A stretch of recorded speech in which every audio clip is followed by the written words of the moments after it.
Greetings, fellow armchair Imagineers. Tiki here. And Monkey. And today, we're talking Mr. Banks. Yeah. Wow. I never would have guessed we were doing that.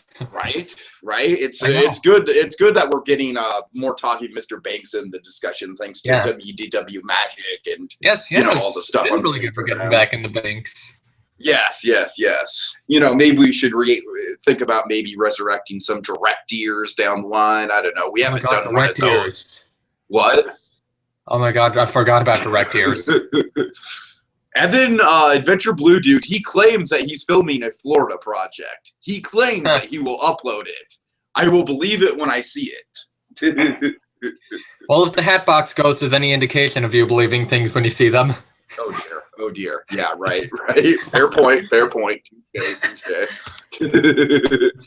All right, Monkey. So let's see. It's a special occasion because just last night you got the chance for the first time, as the filthy Disney annual pass holder that you are, to experience not one, not two, but 4 new offerings at the Disneyland Resort for the Diamond Celebration. So we have not counting that new indie effect.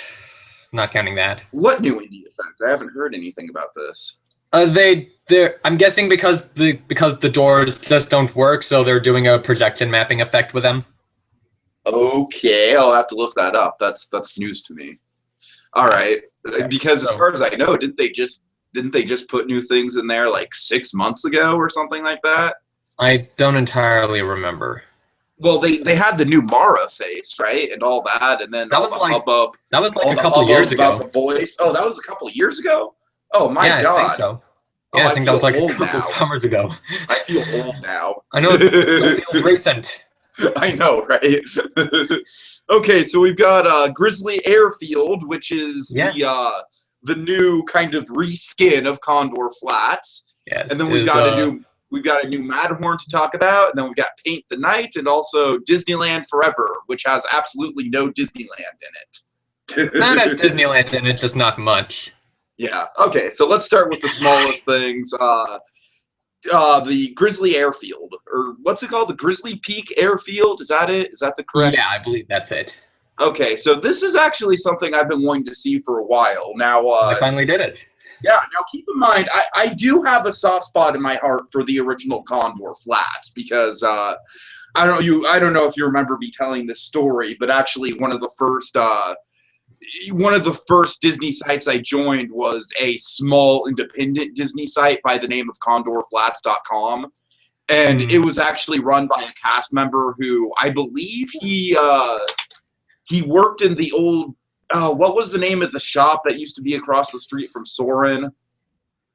Might have been Flying By. I don't remember exactly. Flying By. Yeah, that was it. Yeah, he worked there. And then he had to shut the site down when he got like a promotion, and I just remember being crushed by that. And I remember just the site is just a bunch of nostalgia for me. And the guy had a real appreciation for the the area that he worked in. You know what I mean? He loved the whole mythology of the Condor Flats, and so in that respect, I'm kind of sad to see it go. But how does it translate now? Because now it's basically like we have one big area with the Grizzly Peak Airfield leading into the recreation center. How does that all go together? Yeah. Just saying, like, structurally, like, in terms of the buildings, it's, they're refreshed and such, same kind of building, but the area does look really good now. Mm-hmm. Yeah, I really like that. I really like the watchtower that they put in. Oh, yeah. Yeah, they did do well with the watchtower. Of course. I mean, it's almost like you can just sum it up that much. It looks a lot better now. Is that pretty much all there is? Just the new watchtower and then some, redesigns of the buildings? Well, no, of course they make it look more like something in a national park now. Okay. National park, whatever the term is. Yeah, so like there are signs about like preventing fires and things. Ooh, do we have Smokey the Bear cameo? No, but I think that shop is named after Humphrey now. Oh, okay. That's good. Yeah, so Humphrey as a obscure presence, Disney characters getting some love. I always like that. I think it might have already had a presence in Redwood in the past, but yeah, more notable presence from Humphrey. That's always a win. Right. Okay.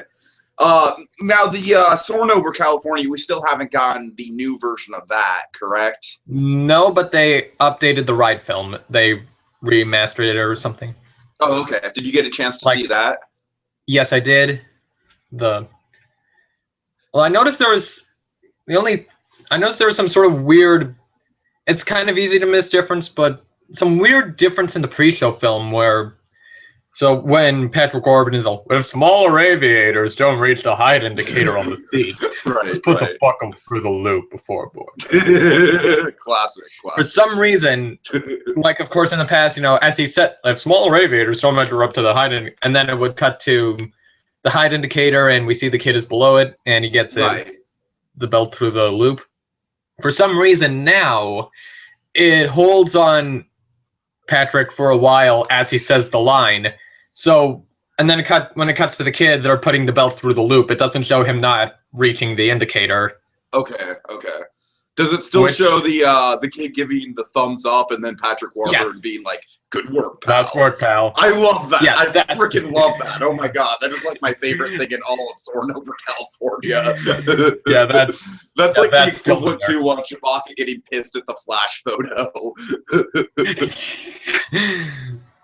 Oh god. Insert Chewie writes nothing joke, but yeah. Yeah, it's kind of interesting. So parents if they don't reach to the height indicator, put it through the loop. What the fuck does the indicator look like? Right, yeah. Yeah. That's odd. That's an odd bit of editing. And then the transitions in and out at the beginning and end of the ride are different. So, before yes, so you'd pull up to the screen, it would go black, and then the clouds appear and such. And then at the end of the ride, there's a blackout, and you pull back into the station. Right. So now, because of course, while everyone's being seated and such, the screen is blue. So you go up, and it stays blue, and then that kind of fade dissolve into the clouds. Mm-hmm. And then at the end of the ride, it does another back into the blue, and then you fly back down. Interesting. Okay. Does that help? Does that help at all with the flow of the thing? Well, no. I mean, it's kind of neat with the. I guess it kind of works more with the first for the beginning of the ride. Okay. And I don't think it might not work as well with the ending because also that was just always something that one of the most memorable, among the more memorable things of the ride for me at least from the beginning was how it goes to a blackout. The ride just ends in a blackout. Sure. Yeah, so... Okay. But whatever, it's still... Yeah, and the film quality is better now. Oh yeah, that Michael Eisner golf ball in HD. I know, right? I think I was wondering during the ride, okay, so is the Hidden Mickey going to be more clear now? Right, yeah. And was it? Maybe a little. Maybe a little. Okay, fair enough. All right, any other little kind of cool little details or anything from the airfield?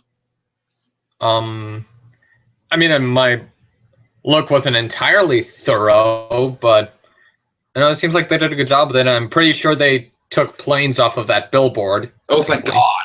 Oh.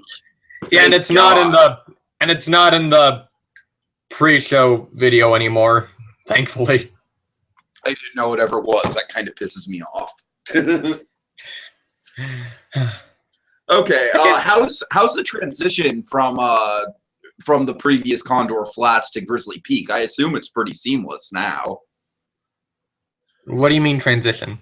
Well, I mean, when you go around the corner, kind of over by the Grand Californian, is there any sort of transitional point from the airfield to the recreation center? I didn't go that far. Oh, okay. Okay, fair enough.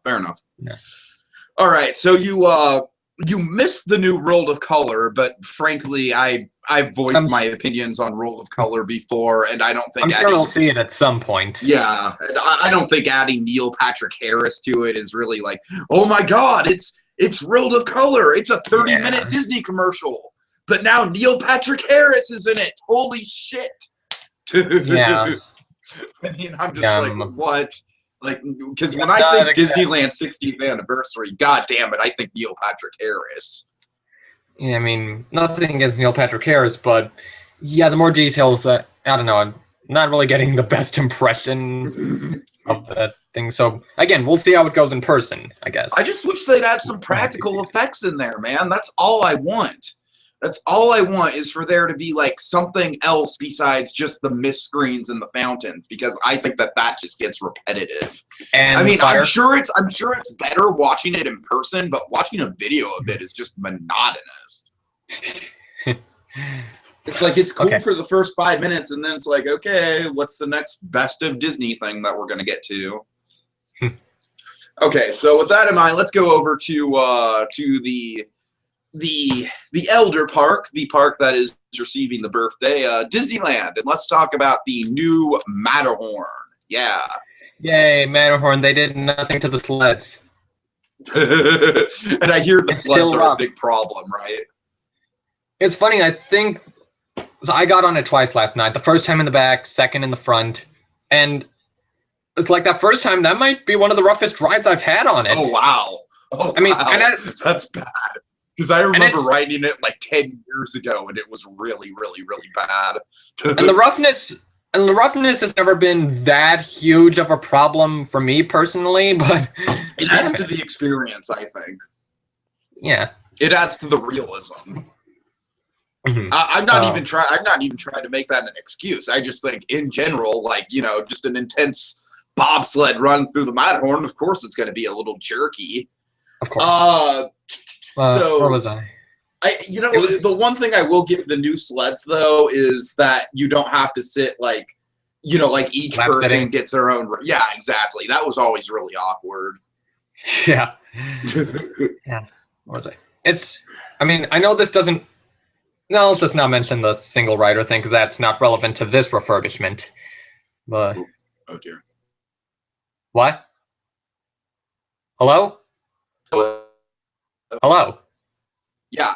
Hey. Sorry. Okay. I froze for a second. Okay, somewhere that. I was frozen today. We avoided that with this one.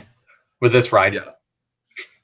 Okay. So, which sides did you go on? Did you go one on the right, one on the left? Both times were on the right. Both times on the right. Okay. Not that it makes that much of a difference. Just curious. Oh. Yeah. Okay. So let's go through the all the big changes in the Matterhorn. Okay. So here's something interesting. At the station, there are signs that say no selfie sticks. I'm sure that Rob Alvey approves. That's one of the few things I'll actually agree with them on. Yeah. I see selfie sticks at Discovery Kingdom, and I'm just like, what is going on? Oh God. Yeah. So we finally got that sign. Literally, it pains my soul that the word selfie is just like modern, like everyday vocabulary now. It pains my soul. Huh. Okay. At least we don't have to put all our stuff in lockers. Oh, Universal. Or Six Flags. Six Flags is also guilty of that. Yeah, I know. Yeah. Okay. But now, maybe another day. I really love the additions in the Matterhorn, though. Just from the start, going up the lift hill, I was always kind of a fan of the kitschy little snowflakes that you saw midway up the lift hill. I always thought that was kind of a neat touch. But my God, I love that reflection of Harold. So how does that look in person? I'm not sure if I got the best look in person. I'm not sure if I can, but yeah, it's. I mean, you know, it's a screen, yeah, but yeah, it's a well done. No, I know it's a screen, but you know what? Yeah, and you know my stance against screens, but you know what? It's not, I mean, this one works. This one does work. Yeah. My whole thing with screens is exactly like my argument with CGI. It works when I remember. Yeah, it works when it's used well. It doesn't work, Transformers, when the whole ride is just like, oh, screens, nothing is actually real. Fuck practical effects. Fuck actual atmosphere. Harry Potter. Gringotts? Yes. Like, literally, the queue for that ride is better than the actual fucking ride. Agreed. Okay, but anyways. No, my point is... It does have some good sets, though. Some good physical yeah. sets. Nevertheless. Oh, you've been on it. That's right. I forgot you just went to Universal. Yeah. Okay, we'll have to talk about that soon. Yeah. Okay. Yeah, let's do that. But no, my whole point is that, you know, okay. screen on the lift hill, you know, it's the perfect example for me of like a screen within an attraction that totally works and totally, you don't even really notice it's a screen. Agreed. Yeah. If I may, just for future reference, I refer to the new snowman as Albert. That's the name I'm giving him. Okay. Because I might as well explain my reasoning. Someone on my chat said he sounds like a drunk uncle burping. Okay, I'm like, okay, what are uncle and someone else was like, okay, I guess it's technically not Harold. I'm thinking, okay, what are some uncle names? Albert, obviously. Okay, there's Orville from the Carousel of Progress, so that would be a Disney touch. I can't think of any other uncle names, and Albert sounds more non-scary. So it does. I came up with a whole new backstory for this current version of the Matterhorn, which I'm sure I'll get to. Now, basically, at the top of the lift hill, and the first thing you really see. Oh, let me ask you this though: do you still see the kind of the red eyes and the growling as you get to the top? No, that's gone. The red eyes are gone. Okay, that actually kind of. And I don't know how different this is on. That was the most startling thing in the whole ride for me. Yeah, I mean, like when Albert appears in the ice on the climb, that can be startling. Okay. Maybe more so if you're up front, because more so if you're up front, I would think, because it triggers the thing. And I don't know if this is, and I don't know what this is like on the left side, because it doesn't take them as long to go around and meet up with the track. But you know, they make it sound like Albert's following you. That's nice. That's cool. Yeah, which is pretty scary. Yeah, honestly. yeah, right. No, that's what I hear. I keep hearing that this new Matterhorn is like really legitimately intense. Yeah. Okay, so when you get to the top, it's basically just like, here, Disney fans, here's some Easter eggs for you. Oh God! When I first heard about this, here's a free serving of Easter eggs. This is okay. So let me talk about when I first heard about this. So I remember someone on my chat brought it up, like when Kim Irvine announced some stuff. This was like 2 weeks ago. So here is Kim Irvine. The way Kim Irvine worded it. If you're really paying attention as you ride along in your bobsled, you may notice that at various points along the way that there are these caves where the abominable snowman seems to be hoarding things that he found out in the park. If you look closely, you may be able to see items that pay tribute to rides, shows, and attractions from Disneyland's past. Okay, so aside from, so of course, coming to mind, I'm kind of imagining things like, say, I don't know, an America Sings animatronic in a cave. Oh my God, that sounds like Five Nights at Freddy's status right there. In all honesty, in that kind of situation, I'm going to say it. Matterhorn Frozen Over would be more thematically appropriate. I mean, the way they actually did it is fine, but, from the way she was describing it, and again, this isn't exactly how it turned out, and it kind of pissed me off because it sounded like a direct Voyage to the Iron Reef ripoff. Right when Voyage to the Iron Reef was opening. Like, literally when it was opening. I hear that, because it's like, it's the creature that's terrorizing the park, and you have to, I mean, it's not exactly, it's not exactly like Reef the way they did it, so that's a little past, so... Now, and I think they replaced, if you look closely, with it'll smack you right in the goddamn face. Yeah, I do wonder how it translates for the people who wouldn't get what these things are. Mm-hmm. I mean, it still is kind of freaky, but I don't know. You could have done something really cool with the glowing eyes, right?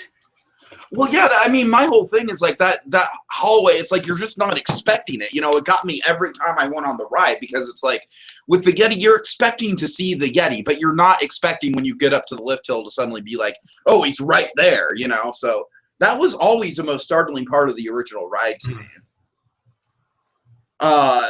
But anyway, so with this thing, the former ice caverns, now, what does, more legitimately piss me off, and apparently this is something that is going to be remedied in a way. Okay. The Wells Expedition thing is gone. Yeah, I noticed that right away, and that did now, apparently it's not there because they're touching it up, and they are going to put it back somewhere in the ride. Somewhere in the ride? That's interesting, huh? So it could be in a different space. But so if I may ask, you couldn't have had it ready when the ride was open, because it gives us the impression that you're being really disrespectful to a dead man. Yeah, a little bit, just a little bit. It's like, screw this tribute to a dead guy. We need more Disney Easter eggs. I mean, turning that French elevator in Club 33 into just another seat. Oh God, no. Let's not even talk about Club 33, or else. Okay, let's not. Sorry. We already had our whole big 100 subscriber special for that. Yeah, I remember. Nevertheless, this is a person who died. Right. Yeah, I mean, at least they're putting it back. That makes it a bit better. I'd be curious to see if they put it in a completely different space. Yeah. Like, hopefully somewhere where we can, get a decent look at it. Right. Yeah, of course. Anyway. Okay. So one of the big criticisms I will have right off the bat is I really don't like the new roar. Yes! Considering what the whole debacle with the Mara voice gives me a little hope that maybe they'll change it back. Right. Because this thing, it influences this whole new backstory I came up with, and it's going to make the ride unintentionally hilarious. Part of the reason I went a second time was to see if this... I was just... after the first ride, I just kind of started coming up with this thing. Part of the reason I went the second time was to see if it could work in the context of the ride, and I think it does. Okay, go for it. Okay, Is he trying to pass a kidney stone? Because that's what it sounds like. No, that's not the angle I went with. Okay, first off, before we get into... Okay, before I get into this backstory, I'll say this. The figure itself is pretty damn good. And I told Adventure Blue Dude as soon as I saw it, I was like, congratulations, Disneyland now has the best Yeti yet again. Yeah, the figure is pretty damn good. But here's my whole thing about the roar. So I'm gonna sound like a stereotypical Disneyland diehard fan, but the old roar was perfect. And this is my reason. The new roar, it sounds like you could imagine somebody, some person made the sound, got into the recording booth, did the sound. Right.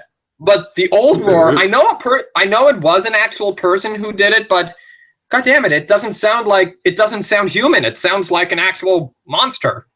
Okay, when I first went to Disneyland, back when I was a tiny 7-year-old little Tiki, and I went on my mom, we went into the park, on the monorail, so that's how I got into the park for the first time, awesome. Arriving in Tomorrowland. Yeah, it was pretty awesome, and I distinctly, I have such vivid memory of going by the Matterhorn for the first time and hearing that roar, and just being like, oh fuck. And now let me ask you this: how does the roar sound from the outside? I'm not sure if, or can you maybe I wasn't around long enough to hear outside now? Yeah, I'm not sure if you can. Maybe you can hear it a little when you're in the line, right by where the sleds go in the mountain. But that's really a shame, man. That's really a shame, because that is really beyond just the actual ride experience. I think that roar coming from the Matterhorn, the Matterhorn being a central location in Disneyland, and that roar kind of being able to be heard from all around the area is such an iconic part of what makes the Matterhorn what it is. And now that's gone. And like you said, I hope that this is another Mara situation. Yeah. Okay, so shall I go into my new Matterhorn backstory then? Go for it, yeah. Okay, so what happened is Harold quit. Oh no. He was it because he was not all happy alone? with, no, he was not happy with the direction Disney was taking. Like he was concerned about about the possibility of Matterhorn frozen over. But I thought he didn't want to be alone. I thought that was the whole point of that damn commercial. He refused to be in the commercial. They got his cousin Lars for the commercial. Oh God. Maybe I'll come up with a different name for the cousin instead of Lars. I might just stick with Lars. I do think it's hilarious that they use that commercial like right before they give him a redesign. Huh? They use that commercial right before they give Harold a redesign.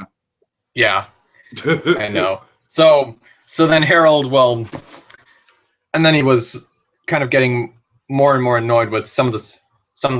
He was getting pretty annoyed with some of the stuff. Yeah, he was annoyed about the Frozen takeover. Like I said, worried about Frozen over, and of course he wasn't happy that they were just changing that while they were doing all the stuff in the ride, they were doing nothing with the seats. Nothing with the seats. Not trying to improve that in any way. And then the final straw he cares about the rider's safety. He cares about the rider's comfort. Yeah, and then the he's a Disneyland performer, whatever. So the final straw for him was the removal of the Wells expedition. Right. He never got around to hearing that they were planning to put it back, but he probably would have been annoyed on the same grounds, that I am about not why they didn't have it ready beforehand. Sure. Literally, the day they were gonna film his new thing for the new lift hill effects, that's when he found out. So it's like, okay, where's Harold? We need to film this bit for the lift hill. He bursts in. What did you do with the Wells expedition? That's when he quit. So nowadays he played the stock market. He made billions, and now he lives in a private luxury resort in Toronto. Of course he does. So of course Disney, now that they've lost this guy who's been around since the 70s, now they auditioned for a new Abominable Snowman. They found Albert. What they didn't realize, and what they still haven't realized, is that Albert's a dick.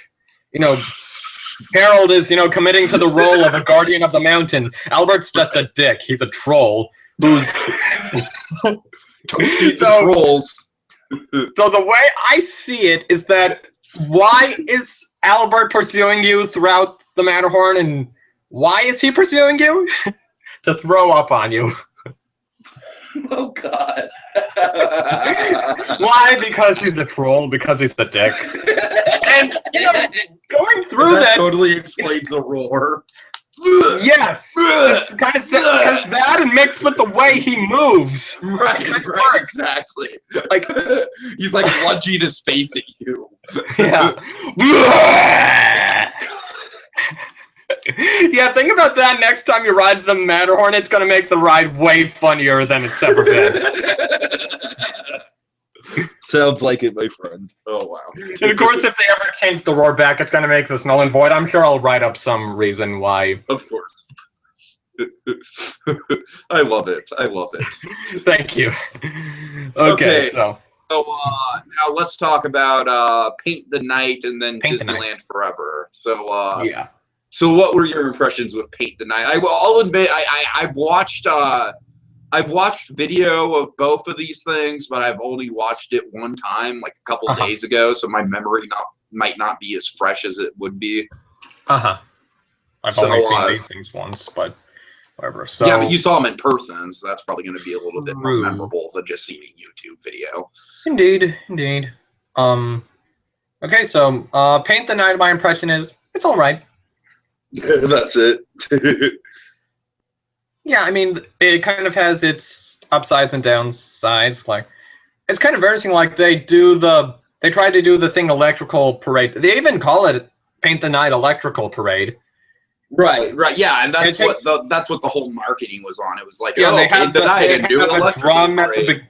They have a drum at the beginning, except it's a a video and a video drum, whatever. And they tried to do the voice thing at the beginning, the weird technical voice thing, but you can hardly understand a damn word they're saying.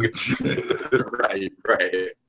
And I noticed like there's a point or two in the score where they sneak in the electrical parade melody. Yeah. I might as well say this about I noticed that. Like they sneak it into quite a few places.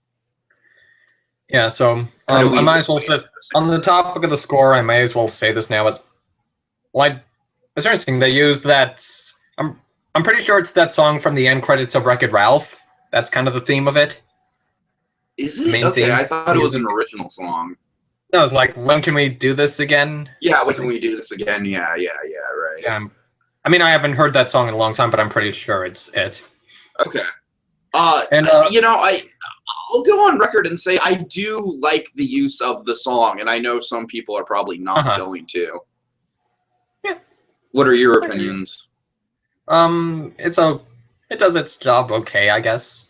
My whole thing is that I feel like it's a good song to have in there for kind of like the younger audiences to kind of attach to, because it does kind of very much feel like a modern sort of like kind of club song, you know what I mean? But it does it in a way that feels Disney, and it does kind of genuinely feel like an update of the electrical. I mean, not necessarily the song itself. I think the song itself is there, like I said, more for kind of to appeal to the younger generation, but I think it does its job in that regard. And I also like the sentiment of it. I like the whole, like, when can we do this again? You know, it's like, I like the sentiment of like, oh, we're watching this happen, but it's so exciting that, you know, like in the midst of seeing it, we're automatically wondering like, when's the next time we get to see this thing, you know? So I like kind of the thematic, I guess, I don't know, I'm kind of drawing at straws a little bit. Well, on the note of the soundtrack, let me see this. Most of the incorporations of the Disney songs are all right, but You Got a Friend in Me and Zippity Doo sound hideous. What the hell did you do with those? You don't even need Zippity Doo in there. There's no Brer Rabbit float or anything. You just mix it in with the, you know, generic, hey, it's Mickey and Disney songs. Okay, actually, yeah, that's one of my big complaints is that what a lame fucking finale. I don't know, that twisty thing is pretty cool. Oh, that's right. I forgot the twisty thing. Yeah, that twisty thing is cool. But I mean, like, just I thought that the finale was going to be just all the Disney characters on the little floats, and I was like, what? After all that, there's definitely some areas like, okay, for example, you know what bothers me is I know it might play better in person, but I didn't like the sections of like kind of the weird actors and the kind of like you know, and the costumes that would come out and do the little dances in between the floats. Yeah, well, I couldn't see them all that well from my spot, so. I understand why they're there, you know, to kind of break up the pace of the thing a little bit, but it just felt kind of awkward. It's kind of like, it literally felt like basically like someone playing Roller Coaster Tycoon, and then they're like, okay, we need to have something in here, so let's screw it, put that in there, okay, good, on to the next scene. All that. Okay. Anyway, okay, so I guess might as well bring up the video elements on the floats. Sure, yeah. I think the one that works the best is Trident's face. It's pretty cool. Yeah, that whole Little Mermaid float was definitely impressive, for sure. Yeah. I like the scale of everything, too. I like how big everything is. Yeah. Kind of towers over Main Street. Yeah, Slinky is pretty cool. The springs on Slinky are pretty cool. Yeah, but that's just a clone from the Hong Kong version. How much of this is taken directly from Hong Kong's? Is there new stuff? Based on my memory, I want to say maybe it might be about 50-50, although it might be much more just Hong Kong than that. There's definitely some stuff in there that's not in the Hong Kong version. Let me guess, Frozen? Well, yeah, I mean, like, I bet you and me were both kind of hoping that, you know, one of Paint the Night or Disneyland Forever wouldn't have Frozen in it, but alas. Okay, just tell me now, from what you've seen, does World of Color have it, the new one? Dude, I haven't even, like I said, man, it's so Okay. fucking monotonous to watch a World of Color video from my perspective. Okay. Especially So one we're with both Neil in the Patrick dark about Harris that. just being like, I'm Neil Patrick Harris, and this should be a more impressive thing because I'm involved with it. Honestly, I'd say out of the three, Paint the Night is the best one to have Frozen in. Okay. Fair enough. Yeah. But it is kind of weird with the Frozen float. I mean, on the one hand, it's might be considered a bit of a nice break from the rest of the style of the parade, but on the other hand, why isn't it in the style of the rest of it? Yeah. Like, not really. Especially because you could do some really cool stuff with the ice, I'd imagine. Yeah, you probably could. Mm-hmm. I mean, we just saw an ice screen effect in the Matterhorn, so. I was thinking kind of on a more glittery scale. Sure. But, Yeah. Let's see. Cinderella and Rapunzel are kind of with each other, inserted into the woods joke there. Oh God. Had to. Oh dear. I have really mixed feelings about the Mac float. Oh yeah. Okay. What's your mixed feelings on that? Well, the thing is, because you just have this big blocky truck thing with some neon lights and kind of not as good. But then you have that sort of neat light thing in the middle of him. That's kind of cool. With all the sparkles, and it kind of looks dimensional. So. Right. Honestly, that twisty thing at the end is probably one of the biggest highlights of it. Parade. That's a good thing to put at the end for sure. Oh yeah. I'm not really that big into parades in general. Just the format of them. I don't know. Maybe that's because there's a parade in Petaluma that comes every year, and it just turns all of Petaluma into a fucking nightmare. And so I'm just bitter about that. Yeah, the Butter and Eggs Day Parade, folks. If you want just insanity, go there because it's like Disneyland on the 4th of July. I swear to God. How about Disneyland during this last 24-hour event? Oh God, I'm sure Adventure Blue Dew can tell us horror stories about the Magic Kingdom side of things when we get there. Well, I've only heard stuff about what the horror stories about Disneyland. Okay, what horror stories have you heard? I mean, just about how Disneyland being closed off, although at some point it was apparently pretty empty, but they still closed it off, and then people being packed into California Adventure, just stuck on the Esplanade, and security checkpoints just being closed at some point. Oh God! I really, theoretically, I could have tried to go in the evening when I came back from Universal, but instead I just went straight to sleep. I'm so glad I did that. Yeah, that would have been kind of insane to go back from a Universal trip and then I know, that's okay, I'm gonna go to the 24-hour event now. Dude. Yeah, I know. Even though the possibility was there and I slightly considered it, I was mainly, no, I'm not going to do that. And I'm glad I didn't. I really dodged a bullet. Yeah. Apparently, the one time I have gone to a 24-hour thing, apparently it was the best out of the 4, so... Oh, that's cool. Good job. Yeah, I know, lucky me. Okay, so back to Paint the Night. Yeah. So I really appreciate how they brought back the Carnival of Color puppets and used them in the parade. What is that again? Refresh my memory. Okay, so when World of Color opened, they did this sort of little pre-show thing, like in the half hour or so before the show started, where they brought out a bunch of huge puppets corresponding to sections. So like they would have Tigger and the Genie and Lumiere and Mike Wazowski. Okay. Gotcha. Like for each colored section of the place. I don't remember. That sounds better than the actual World of Color show because it has actual props involved. Yeah. And I kind of enjoyed the song at the end of it. But yeah, so... And maybe there was a 5th puppet who I can't remember. Sebastian. I think they also had a Sebastian. Okay. So they brought back... So they used the Tigger, Genie, and Lumiere ones early in the parade. Kind of weird that the Sebastian one's not in the Little Mermaid section because they have a whole float for that. Well, they have a little Sebastian figure on it. Oh, do they? Okay, right. And I'm guessing that's also why they don't have Mike, because there's a little Mike animatronic on the back of the Monster Inc. one. Sure. Okay. Anyway, so yeah. I mean, overall, Paint the Night is like, I'm glad I caught it once. I don't know if I'm need to catch it again, maybe I will somehow by You're not default. asking yourself, when can we do this again?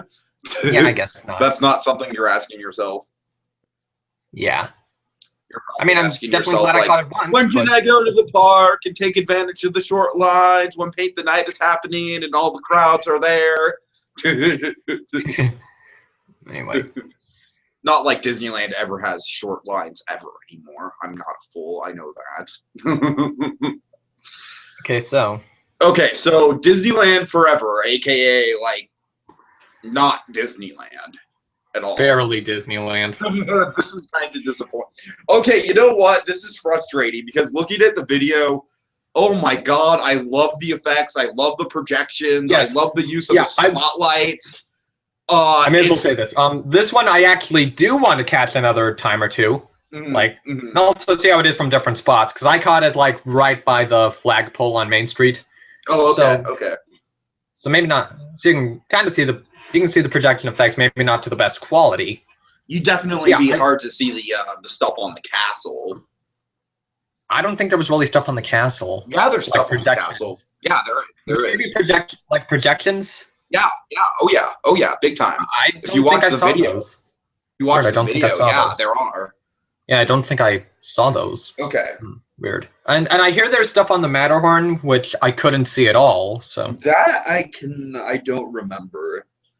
Yeah, like if it is, it's subtle. Yeah, so I do want to, catch it again, see it in other places, and I'm gonna say I do kind of feel that this could be a game changer for fireworks shows. Oh yeah, because what I love about this is it totally and completely just gets just eliminates. Like it doesn't. Like it eliminates the need. It eliminates the need for people to just like crowd around the castle. You know what I mean? Yeah. There's so much more space now, and I'm sure it's still a fucking madhouse. I'm sure. Yeah. Yeah. I mean, because Paint the Night ends, and then maybe 2 minutes later the fireworks start. Oh, are you serious? Oh wow. Like maybe five or less, because by the time it reaches Main Street. Oh, that's insane. Because at least last night because they do 2 Paint the Nights, and at least the one I caught, it starts at Small World and comes down to Main Street. Okay. So it takes like 15 minutes for it to even reach Main Street. Exactly. Right. Okay. Whatever. But I remember when I was going, I think they'd have like the fireworks, and then they'd have like Phantasmic an hour later. Yeah, of course, like 2 Phantasmics. Yeah, what's up with Phantasmic? Is that still going on in full effect? Yeah, I think it is. I haven't kept up with Phantasmic that much lately, so. Okay. Like I said, I don't remember exactly the last time I saw it, but it was before they implemented FastPass. So I haven't tried that out yet, but where was I? So where was I going with this? So yeah, like this does bring a new level to what you can do with a fireworks show. So used to be just the fireworks, and then adding Tinkerbell, and then adding projections to the castle and lasers, and now we're turning the entire environment into the show.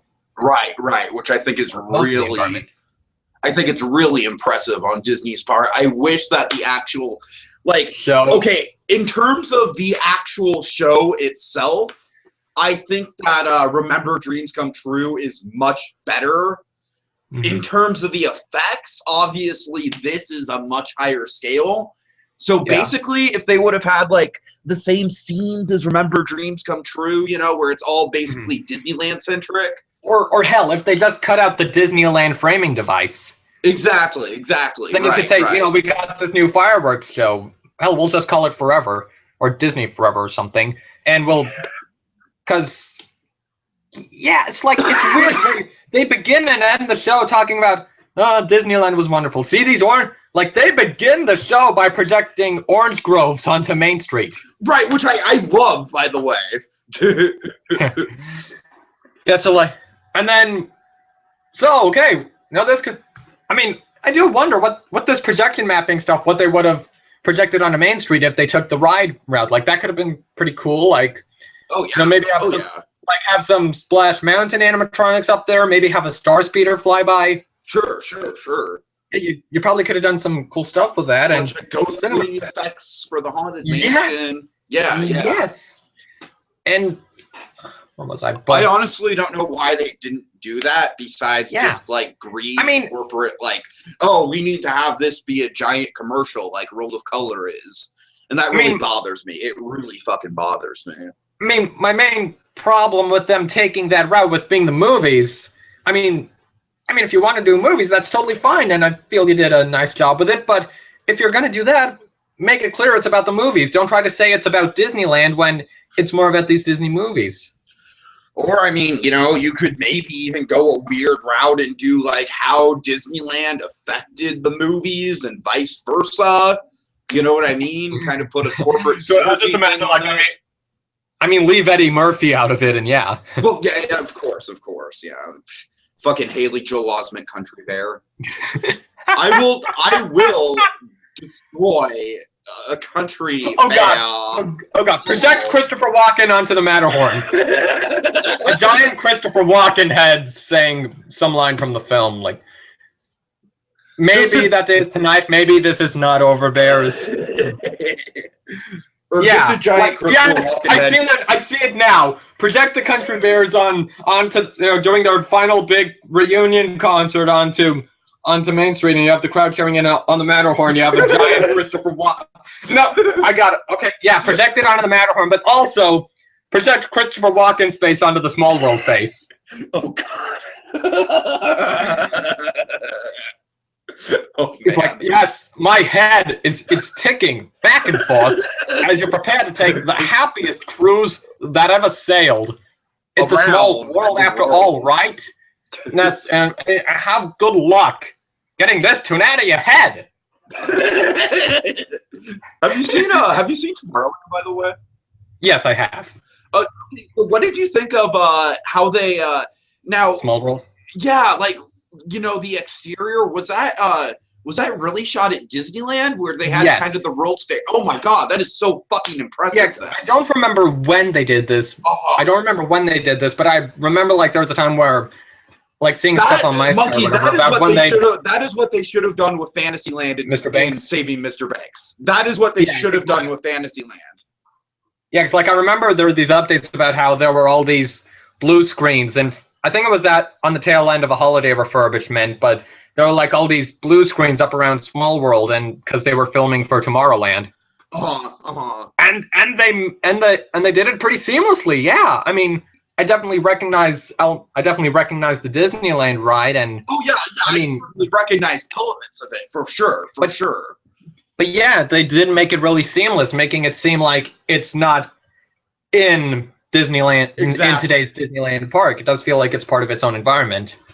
That was probably my single favorite element of Tomorrowland, and it lasts all of like 10 seconds. Yeah, it was funny. Like, was it like when he gets off the bus and Great Big Beautiful Tomorrow is playing, and there's the caption New York World's Fair 1964. I'm like, Disneyland fanboy is appeased.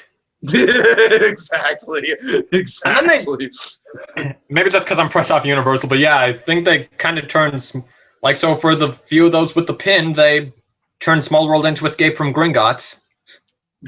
pretty much. Which yeah. leads to some interesting theories about the creation of Escape from Gringotts, but whatever. Another day.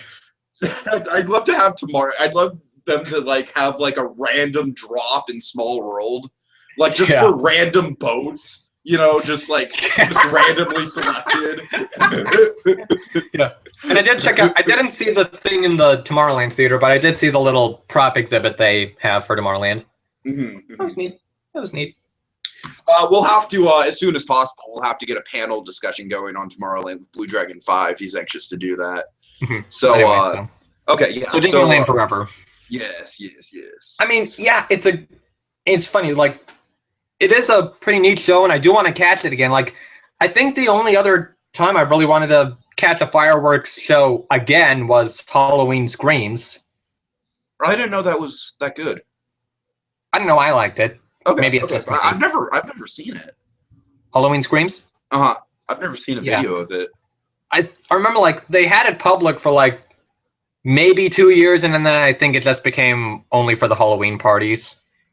Oh, that's lame. Don't get me started on the Halloween parties. I will go into fucking major rant mode there. Okay, let's avoid that. But Yes. and again, personally, let's just fucking bar all of Disneyland off to the general public. That's a good.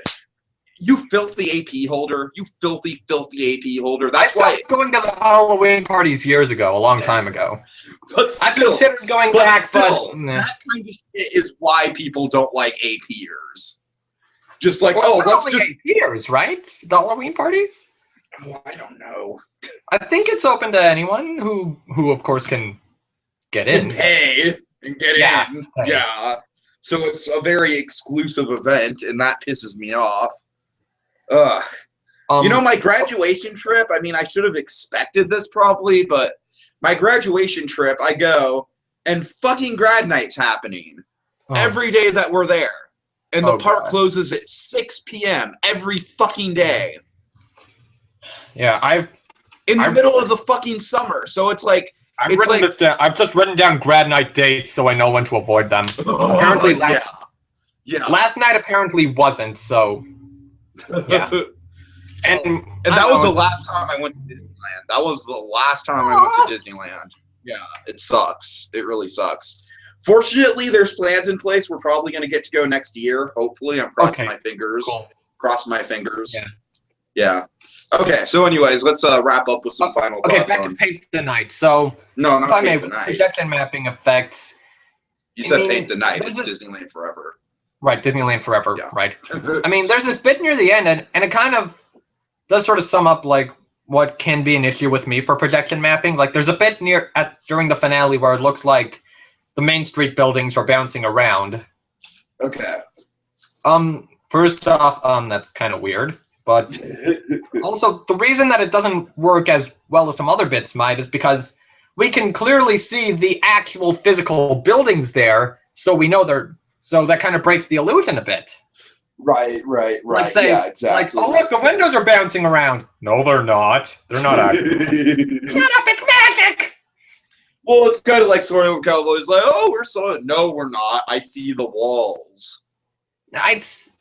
This is kind of a little different, but. No, I get what you're going for. Yeah. Hey, do you want to play with my Erector set? Okay, just quick thought. I mean, I wonder what are the odds they actually got Dick Van Dyke to re-record Step in Time. Oh yeah, huh? Interesting. Either way, the performance of Step in Time, it sounds kind of awkward. yeah. I like that it's in there. Yeah.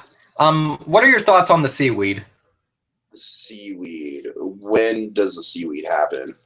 During the underwater segments. During the other one. I don't know. I'd have to watch the video again. Why? What are your thoughts? I'm kind of mixed because again, it's pretty cool how they're immersing us in the environment. It does look a little. It might look a little off though, like especially on Main Street buildings. But again, they are taking another level to immerse us in the fireworks environment. Again, like I said, pushing the bar. Mm-hmm. And yeah, so. Okay. All right. You know what I really do like though? I like the use of the searchlights. Oh yeah, that's neat. Yeah. And actually, it's funny because the very first WDW Magic video I was reviewing a project by someone who did basically a show in front of the Chinese theater at Hollywood Studios that pretty much exclusively used searchlights as like their main device. And so I thought it was really neat because I as soon as I saw that, I was like, why doesn't Disney use searchlights more? They're voila. Yeah. So great. All right. Yeah. I mean, I guess in terms of, you've obviously been there in person, but I guess, we've said it, Oh yeah. Also, it snows during Let It Go. It snows during Let It Go. How does that work? Same way that it works in terms of the Christmas fireworks? Yeah, I'm pretty sure. Yeah. Okay. I've never actually seen the Christmas snow. Is it? How does it work actually? It's like, there are like snow machines above the buildings or above people's heads. Okay. Like above the street, and when the time is right, snow machine. But what's snow. the actual snow made out of? I think it's like some sort of soap. Soap. Okay, fair enough. Yeah. All right, that's neat. That's neat. Yeah, but Let It Go is kind of like the big finale, if I remember correctly, right? Yeah. Well, it should be a big finale or lead into the finale, but it was sort of awkward for me to like let it go, and people around me are even saying the cold never bothered me anyway, in conjunction with Elsa saying it. Of course they did. Of course they did. Yeah, I kind of, well, not facepalm, it was this thing. Yeah, so that ends. I'm like, okay, now what? Disneyland is now. I'm like, oh, that's it? That's it? I mean, maybe that's something that could be with any fireworks show, but nevertheless, it looked a little awkward. But Okay. So and maybe I should listen to it more before I gain an true opinion. But I kind of like that "Kiss Goodnight" song they have playing after the show. Yeah, it was good. It was good. Yeah. Okay, I wish I could say more. I should have rewatched at least the fireworks video before doing this. So, but I'm kind of running out of time now. So let's kind of quickly. I mean, yeah. So in summary, I mean, it's not Remember, but it is pretty cool tech-wise. But at least, but still, it's a lie. It is a lie. It's not Disneyland. They try to tell you it's about Disney. They tell you it's about Disneyland, but it's not. Groves in there. We have orange groves in there, and then all the hardcore Disney fans are getting really happy with the orange groves, and then like psych. Yeah, pretty much. So I wonder, what if we just took Remember and put that with projection mapping? That's what I'm saying, dude. That's what I'm saying. Because Remember was such a good show. And just doing that, mixing it around a little bit, adding a couple scenes here and there, taking out a couple scenes here and there, and just doing it with the full-blown projection mapping on Main Street. It would be cool if they do that once Disneyland Forever is finished its run, if that's the plan. If that's a plan. But yeah, that would be cool. Like once Disneyland Forever is finished, then switch back to Remember, but add all this fancy new projection mapping.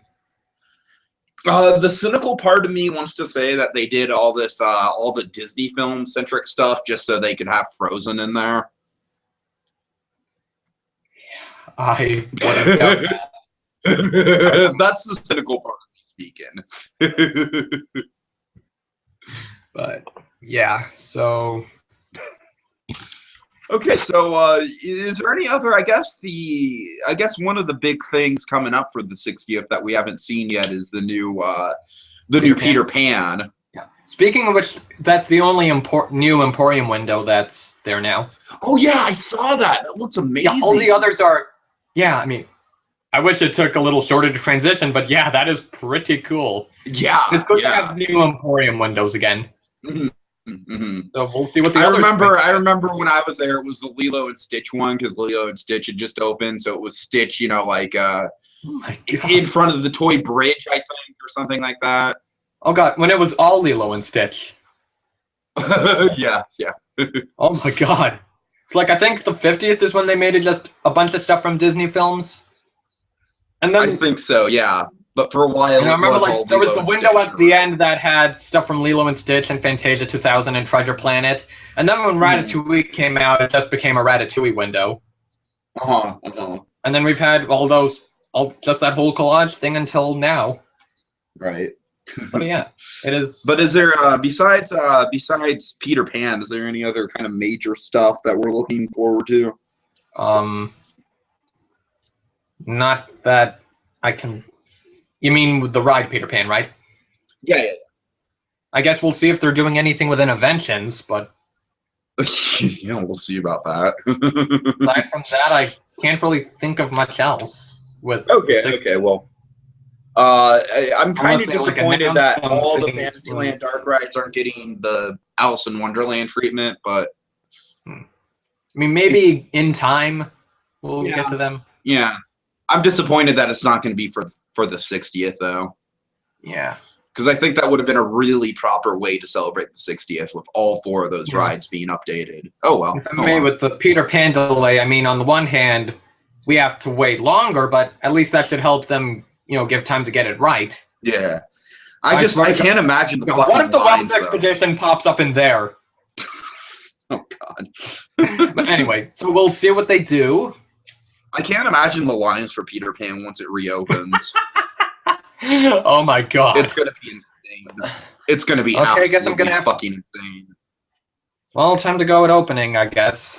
Yeah, right. If you don't want to be stuck in like a 2-hour line, a 2-hour very, very slow moving line. Yeah. I mean, maybe we'll do something like we did with Alice and talk about Peter Pan once that. Oh, I'm sure we will. Yeah. Okay, Monkey. Well, thanks for joining us today. And You'll be back. any last words for people that might be going to the 60th? If you're catching the nighttime entertainment, you should probably be ready to, wait around in a spot for a considerable length of time. Yeah. But, so, and I haven't, this is the only time I've been there since they started the 60th stuff, so I don't know how this is all affecting the wait times. Sure. Okay. Yeah. And, it's kind of funny. I'm almost hesitant to have them change the roar back because this backstory I made. Exactly. Yeah. You want to give us a good Albert roar to end us out on? Okay. Let me position myself like him. All right. See you guys later.